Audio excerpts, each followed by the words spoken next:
Let's go ahead and ignore the fact that I have not finished my makeup, but I just like to have my hair done before I do my makeup. I curled my hair on Friday and this is what's left of it. So we're gonna touch it up using the Lay Clip from Launge.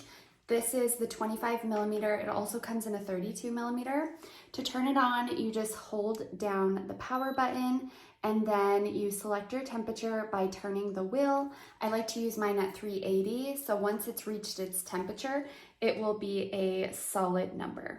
Because I'm just going to touch up what's already there, I'm not gonna separate it.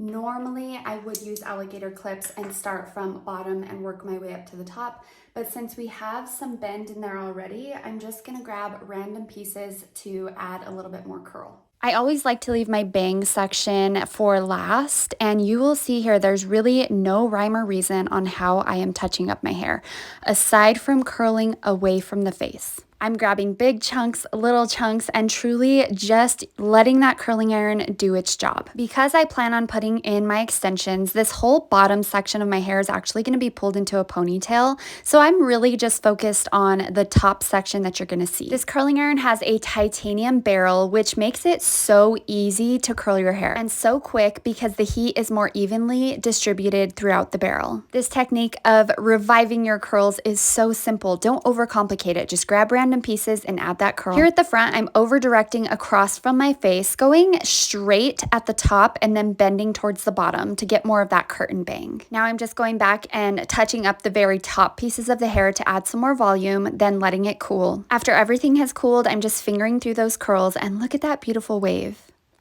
So now that we have all of our curls touched up and tousled through, we're gonna go ahead and add in my halo and a couple clip-ins. This is my halo. It is a balayage, so it has the darker root and then the lighter ends, and it is layered to help match the density of my hair.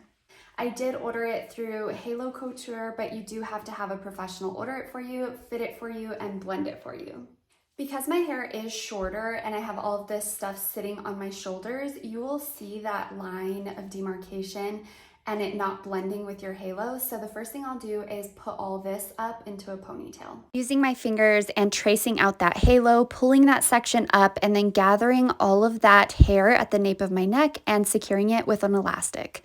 Then I'm taking my halo and placing it on that line that I created, and then simply using a brush to blend my hair with the halo and then a comb to soften that line of the string and pull out any hair that might have got caught underneath. So I mentioned I was also going to do clip-ins, and that's because here in the front you can see there's a little bit of a gap here. So I'm going to add one clip on each side to fill that gap and add a little bit more length. And then I'll also do a clip here in the back to get rid of this shelf. I'm just taking a section there at the back, lifting it up, clipping it out of the way, and then taking a 2-clip extension and then applying that up at the root, and that's going to get rid of that shelf, and then adding a 1-clip on both sides underneath that bang area to fill in the gap. I'm just fingering through the hair, making sure everything is blended, then doing a double check in the mirror. You'll see later that I didn't do the greatest job checking the back of my head, but it's all fixed now, don't worry, girl. Okay, so everything is in and I think it's blending really well. So the next thing that I'll do is go in with a texture spray or volume spray. This one is from R&Co and it's the Balloon Dry Volume Spray.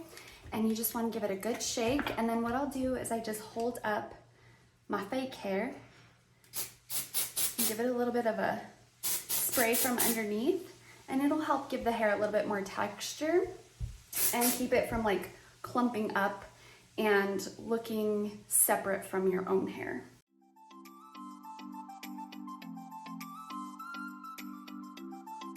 If you need to touch up any pieces, like this one looks really flat at the top, you can do that at any point. As far as the halo goes, I like to curl that before I put it in my hair, and I don't curl it very often.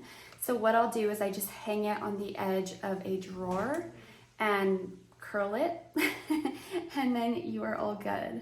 Clip-ins, I feel like, are a lot easier to curl once they're in your hair. And that's it. So let me give you a little roundabout.